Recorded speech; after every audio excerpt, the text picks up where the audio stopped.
Saharsa block संवाददाता चेतन कुमार की report. अथलखा अग्निकांड के पीड़ितों से मिलपुर सांसद ने दी राहत सामग्री व आर्थिक सहायता। सहरसा मधेपुरा लोकसभा के पूर्व सांसद राजेश रंजन उर्फ पप्पू यादव ने मंगलवार को सोनबरसा प्रखंड के अथलखा गांव में हुए अग्निकांड में पीड़ित परिवार से मिलकर सांत्वना देते हुए राहत सामग्री एवं आर्थिक सहायता देकर सरकार से ठोस कदम उठाए जाने की मांग की। सहरसा पहुंचे पूर्व सांसद ने पत्रकारों से बात करते हुए कहा कि अग्निकांड से प्रभावित परिवारों के बीच सरकार सिर्फ खाना पूर्ति कर रही है, जिसके अंतर्गत मात्र 9,800 रुपये राहत देकर कोरम पूरा कर रही है, जबकि इस अग्निकांड में घर द्वार मवेशी सहित सब कुछ जलकर खाक हो गया। वहीं छोटे छोटे बच्चों की भी जल जाने की हृदय विदारक घटना हुई है। ऐसे प्रत्येक परिवार को 1 लाख रुपए आर्थिक मदद देते हुए कम से कम 3 महीने तक सरकारी किचन की व्यवस्था करनी चाहिए। वहीं सभी सरकारी ऋण की अदायगी वसूली स्थगित किए जाने की मांग की। साथ ही प्रत्येक प्रखंड में कम से कम दमकल गाड़ियों का प्रबंध किया जाना चाहिए। उन्होंने अग्निकांड से जले हुए घर के बदले प्रधानमंत्री आवास दिए जाने की भी मांग की। पूर्व सांसद पप्पू यादव ने कहा कि इस समय देश में नफरत का माहौल बनाया जा रहा, जबकि महंगाई, बेरोजगारी, भुखमरी और गरीबी जैसी समस्याओं से ध्यान हटाने के लिए नए नए विवादों को जन्म दिया जा रहा है। इस देश को सिर्फ अडानी, अदानी, नरेंद्र मोदी तथा अमित शाह की चल रही है। भारतीय अर्थव्यवस्था दिन व दिन चौपट होता जा रहा है। वहीं भारत के लोगों की प्रति व्यक्ति आय गिरता जा रहा है। बांग्लादेश, श्रीलंका तथा नेपाल में प्रति व्यक्ति आय भारत से अधिक हो गई है। बिहार में कानून काफी खराब है, जिसके कारण आए दिन बात ही बात में हत्या की घटना को अपराधी खुलेआम अंजाम दे रहे हैं। भैया देखिए, मोदी जी के बारे में मेरा कहना यह है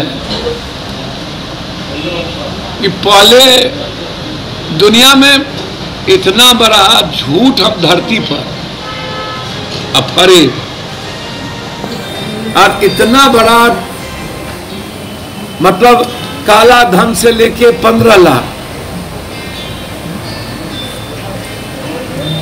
आप जितना उनकी योजना है उठा के आप देख लीजिए। नौकरी 5 करोड़, 5 नौकरी नहीं दी उन्होंने। लगातार इकोनॉमी कोलैप्स होता चला गया। महंगाई दुनिया की सबसे प्रकाष्ठा पर 160 रुपया में एक टोल टैक्स आप पार कर पाइएगा, 2 रुपया पर किलोमीटर।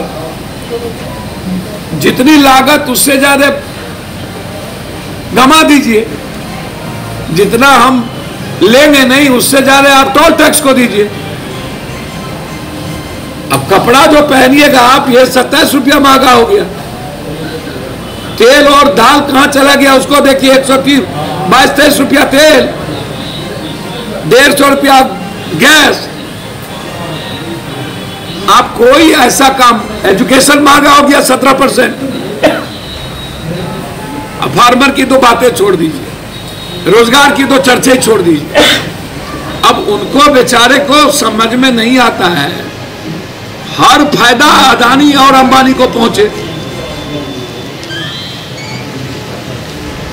डिजिटल कोई भी चीज है, 4 आदमी ही इस देश में अभी देश चलाना, अदानी, अंबानी, मोदी जी और अमित शाह जी। अब इनसे जरा पूछिए ना कि पर कैपिटा इनकम बांग्लादेश से हमारा कम क्यों है, और 2030 में बांग्लादेश की जीडीपी हमसे डबल टाइम ज्यादा क्यों हो रहा है। हम नेपाल और बांग्लादेश और श्रीलंका से भी नीचे जा रहे हैं। ये बात उनसे क्यों नहीं पूछ रहे हैं? ये तो इकोनॉमी का फंडा है ना हो। डिजिटल कैसे, किसके पास, कहां से डिजिटल लेन देन करेगा? सर, पैसा किसके पास व्हाइट है कि डिजिटल करेगा?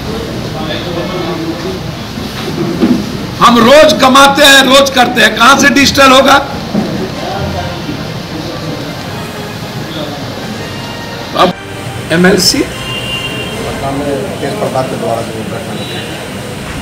देखिए, एक बात समझिए, हम उस पर कुछ नहीं कह सकते। मेरे बारे में हमसे चर्चा करिए आप कि जहानाबाद में चाचा भतीजा को गोली मार दी, पटना में 2 सगी बहन का बलात्कार हुआ, मधेपुरा में एक पासवान की हत्या कर दी। आप हमसे बात करिए महंगाई पे, हमसे बात करिए पूरा देश नफरत के माहौल में चल रहा है। उस पर हमसे बात करिए रोजगार पे। आप नौटंकी राजनीतिक पार्टी और नौटंकी परिवार, पॉलिटिकल इवेंट्स जो आज देश में हो रहा है, एक तरफ अमित शाह जी आते हैं महोत्सव मनाने, मुझे समझ में नहीं आता बिहार में एनबीसीसी रेलवे का मुद्दा खत्म हो गया, इस पे चर्चा नहीं करते हैं। ग्रुप डी के मामला पे चर्चा नहीं करते हैं। बिहार के विशेष राज्य और विशेष पैकेज पे चर्चा नहीं होती है। जो मनमोहन सिंह, इंदिरा गांधी, नीतीश कुमार ने काम किया, वह भी वो कह रहे थे कि नरेंद्र मोदी ने बनाया। आर्यभट्ट बनी नीतीश कुमार के रीजन में, नरेंद्र मोदी उस वक्त प्राइम मिनिस्टर नहीं थे। जो मनमोहन सिंह ने बनाया, उस वक्त ये प्राइम मिनिस्टर नहीं थे। ये बिहार के बारे में आप चर्चा करिए ना हमसे। लगातार घटना, व्यवसायियों को अभी मार दिया, 100 को हाजीपुर में परसों हम थे। अब अमित शाह जी पर चर्चा करके, भाजपा पर चर्चा करके क्या फायदा? उन्हें देश के युवाओं के रोजगार की गहरी चिंता नहीं है, उन्हें किसानों की चिंता नहीं है, उन्हें इकोनॉमी की चिंता नहीं है। बांग्लादेश हमसे ऊपर हो चुका है, पर कैपिटा इनकम ऊपर हो चुका है। 2030 में बांग्लादेश की जीडीपी हमसे बहुत ऊपर होगी, और हम यहाँ बैठ करके बात करते हैं जात पात की, हिंदू मुसलमान।